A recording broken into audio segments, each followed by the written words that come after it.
أعوذ بالله من الشيطان الرجيم بسم الله الرحمن الرحيم الحمد لله رب العالمين والصلاة والسلام على رسول الله أما بعد السلام عليكم ورحمة الله وبركاته لسالهم لوكو على بين تاب مبيرا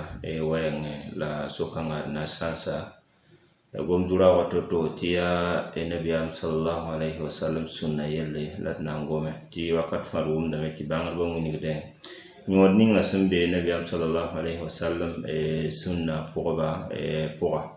لا رunda sosra ya sinchen ne sunna menga mana se ya soba tibale fankali ngambang bumo menga yile to ton pa nodni simbe fوقا ya to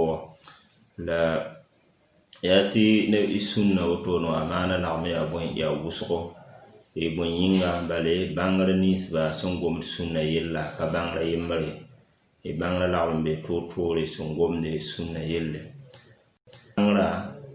bomba sa senyo stabe yin kitta me tinet fa sana woni sunna mana se ya so ba nyo so da ne e bangla ato il kitta meti ton suntare sunna mana tinaso ne taba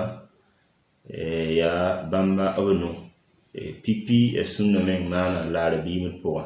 retilar bimun gom ko opsan eti sunna ala tela metti boy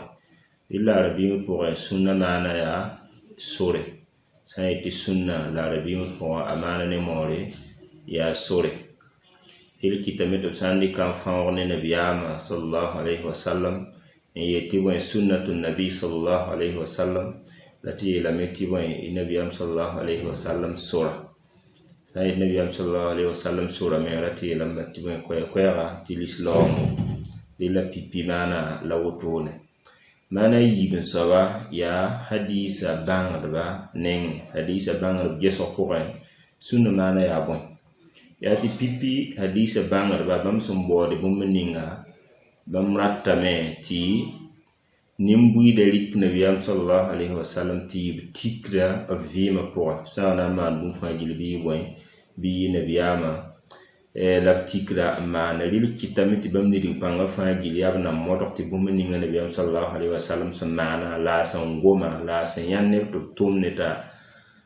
pere pani ba sinda men pa yelti gumba bamin manda ni di pangti yawan tonre an taneba lil kitamiti hadisa moyembo ngo sayiti sunna ko la telam ti boni hadisa la tienda pour et sahab sa men gomme tienda pour la tuma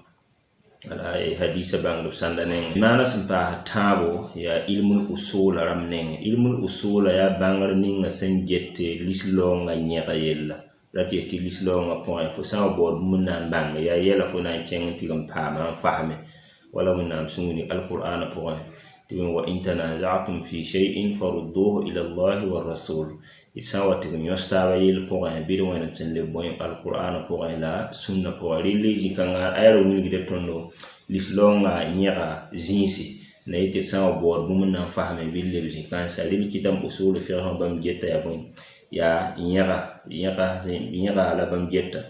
il kitam ti bamba ne ngok sa ite sunna ya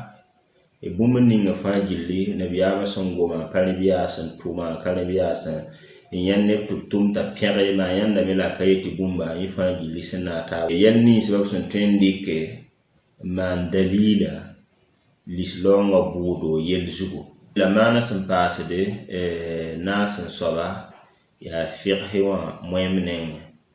wale sayti fiqhi wa bamba mbode bumninga bamni di panga fa ya na ilim pame lislonga budo yelfanzu dadi yella hawa yella aya halala ya haram ya wajiba aya farida talantese lil kitam ti firma bamni di panga fa ya boy ya hanan bang yel budo lislonga ko kitam ti bamba ne ngo sai ti sunna ya e farilo rapore la boy sunu wata bele farida ya bumti atuma ya tile to sambasa bifam zunuba santuma to pamil somre la sawe di sunna ya bumti santume pamde il somre la san ba hanka tume zunub ka benefi dul kitam ti fiqhi moyemne ngo sai di sunna ko ya la tele batia tumde ti ko santume pamde il somre sanka tume e zunub ka benefi yin yo so ne boy ne farida lila hamna tigambas ni num soba ya wazu mwemba nenge bambi ni dikanga fa dilia na yiti ne batume wen sala la zar menga ne bumininga wonna senjita la lile kitamti bamba ne hayti sunna ya boy ya nabiyama santum bumininga reti wonna msal bumni fat nabiyam sallam toma ila boy la sunna la de tinda lidri wazu mwemba nenge sunna wa lidri ya boy yelle ya boy yele pala patari yare elislo nga po lile amana sunna amana ramba ton me hentare na itna kuitaba e lawtone. Wassalamu alaikum wa rahmatullahi wa barakatuh.